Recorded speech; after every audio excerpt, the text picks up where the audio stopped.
नमस्कार, आप देख रहे हैं वीक्यू न्यूज एमपी। आपके साथ मैं हूं अमित तिवारी। केंद्रीय मंत्री ज्योतिरादित्य सिंधिया को लेकर बीजेपी आलाकमान ने फिर भरोसा जता दिया है, एक बड़ी जिम्मेदारी दे दी है। क्या सिंधिया को जिम्मेदारी दी गई है और क्यों बीजेपी आलाकमान का ये बड़ा दांव कहा जा रहा है? ये जिम्मेदारी कहां मिली है और इस जिम्मेदारी के मायने किस तरफ जुड़ रहे हैं और सियासी तौर पर किस तरफ मुड़ रहे हैं, ये समझना जरूरी है। क्यों ज्योतिरादित्य सिंधिया पर यह दांव लगा दिया बीजेपी आलाकमान ने? ये दांव जो है क्या बीजेपी के लिए सफलता दिलवाएगा? बीजेपी कामयाब होगी, लेकिन ज्योतिरादित्य सिंधिया पर यह भरोसा जताया गया है। यह भरोसा मध्य प्रदेश में नहीं, चलिए मैं आपको बता देता हूं। यह भरोसा है देश की राजधानी दिल्ली में। दिल्ली में हो रहे चुनाव के बीच ज्योतिरादित्य सिंधिया को पार्टी ने केजरीवाल को हराने के लिए मैदान में उतार दिया।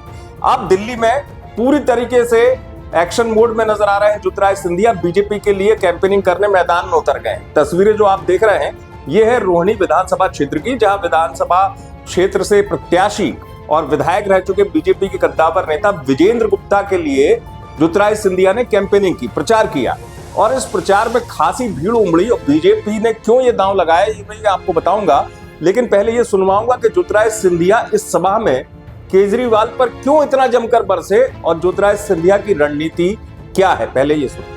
8 मंत्री जेल जा चुके हैं। अभी तो मैं आ रहा हूं, लाइन लगी है भैया, इतनी जल्दी मत करो। इनके करतूतों की लिस्ट इतनी लंबी है कि पहुंचते पहुंचते एक एक नाम के विरुद्ध होगा। 15 विधायक जेल गए हैं, 8 मंत्री जेल गए हैं, मुख्यमंत्री जेल गए हैं,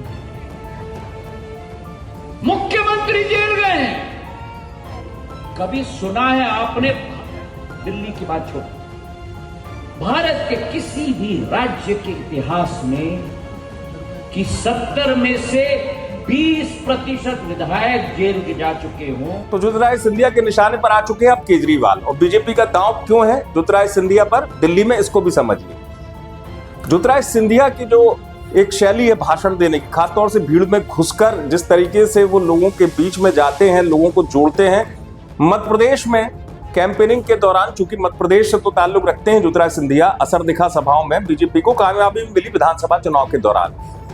दिल्ली में शहरी क्षेत्र के दौरान पार्टी चाह रही है कि ज्योतिरादित्य सिंधिया की जो इमेज है खासतौर से शहरी मतदाताओं के बीच में, उसमें ज्योतिरादित्य सिंधिया को अगर मैदान में उतारा जाता है तो इसका लाभ बीजेपी को मिल सकता है। जैसा कि आपको पता है बीजेपी काफी अरसे से सत्ता वापसी की राह देख रही है दिल्ली में, लेकिन इस बीच केजरीवाल बनाम सिंधिया करके बीजेपी ने एक दांव चला है।